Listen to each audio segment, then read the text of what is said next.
And as I said, as I went through that amazing chat with Dave Gerard, who said, there is just no debate here. If you've been through puberty, if you're a bloke, you don't compete against women. And he says a lot of people haven't spoken out on this issue before because they've been afraid of the political environment and being cancelled. And I've just gone through some of the names on this letter that went to the government yesterday. We hear this morning reports that Chris Bishop says there will be a review of our approach to, if you like, transgender involvement in sport in New Zealand. At present, it's an issue that where the wokies are in control at Sport New Zealand. But I think this letter really represents a massive change. And the person I think probably who organised all this was Ro Edge from Save Women Sports Australasia, and she joins us on the line now. How are you, Ro? Good morning, Sean. I'm good, thank you. I'm better after hearing Chris Bishop's interview. So what did he say this morning? Talk. Yeah, what did he say? So he said that he is considering a review. It wasn't definite, but he's considering a review. But what the big acknowledgement was back in May, he wrote us a letter informing us that the Sport New Zealand transgender guidelines had exemptions for fairness and safety for females in them. And we wrote back and said, Minister, you've been given incorrect advice.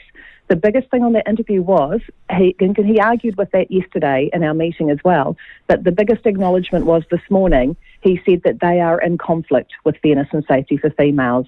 So he actually admitted to having received misleading advice from his officials. So I don't know if I'd want to be from his officials or from Rowling Castles and the team at Sport New Zealand? Well, it's someone within Sport New Zealand. Okay. I'm not sure exactly who. Ro, when this issue came up and we got into it on the platform, remember Winston Peters said he wanted the law to change and it was in the coalition agreement, right? We did that a few months back. We got huge blowback from the New Zealand Festival. They said, don't stir up trouble between us and National. That's not what Peters said. It's definitely what Peters said, that he wanted a change. And I think the approach was that they could trust the officials in Sport New Zealand without making a political brouhaha to change the rules.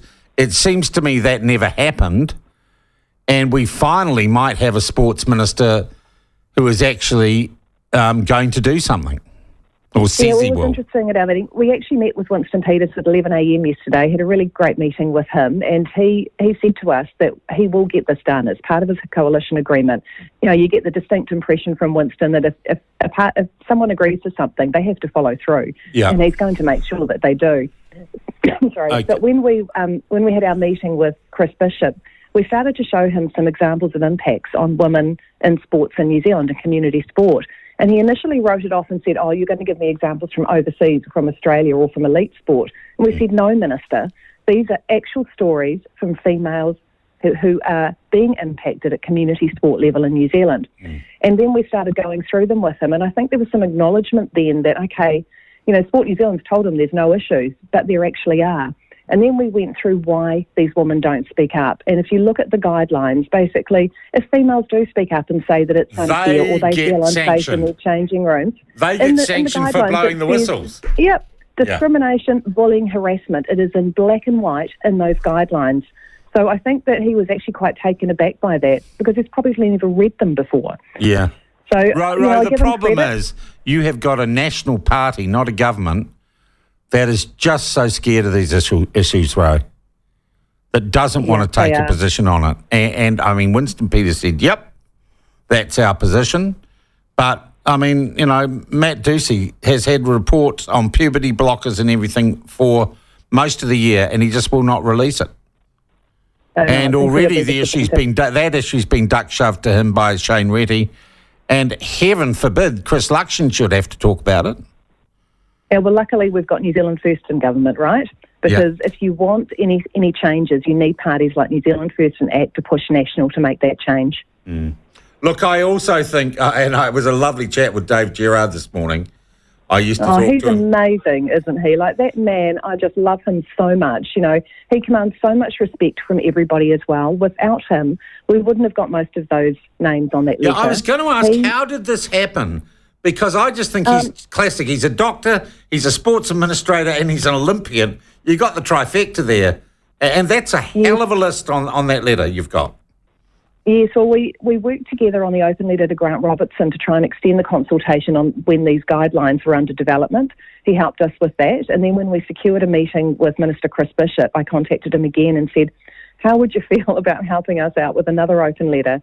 So he, Lorraine Moller, and my co-spokeswoman Candice Riley, who's a Iron Woman, ex-New Zealand rowing representative, the three of them worked tirelessly just in the last 2 weeks to gain these signatures, almost 60 of them. And it is really hard for these athletes to put their names on there. You know, I was dealing with one last night who was getting abuse and almost regretting it, but came around. But they get put under so much pressure, and it is so unfair. It really is. I just want to check this because Dave said that. I said, you're now a Nazi and a TERF, Dave, and you'll be, persecuted by mainstream media for taking a position on this. Have you had signatories to that letter who are getting blowback from the wokesters? Yes, we have. Can you describe? Can you tell me as much about that as you can? I don't want to give away too many details, but just that that they shouldn't align themselves with a transphobic organisation, and they should remove any association with us whatsoever. But this is all about an opportunity for education as well, right? When people actually learn what the issues are, they actually see the problem and change their minds and are prepared to fight. So I'm just so grateful for everyone that put their names on that. And you know what? It backs up public sentiment. We had new polling released on late Tuesday night that I presented to the Minister yesterday. And what's really interesting, Sean, is that, with a lot of social issues, over time they gradually gain support. So if you think about gay marriage and euthanasia, there was quite a lot of opposition years ago, and then over time more support grew and grew. What's happening on this issue of males participating in female sport it's going the other direction. When we first polled in 2022, we had 27% of New Zealanders supported males participating in female sport if they identified as women, with 55% opposed. Here we are in 24, and that figure has gone down to only 13% of Kiwis thinking this is a good idea, and 72% opposing it. Surprisingly, even over half of Green Party supporters oppose males competing in female sport.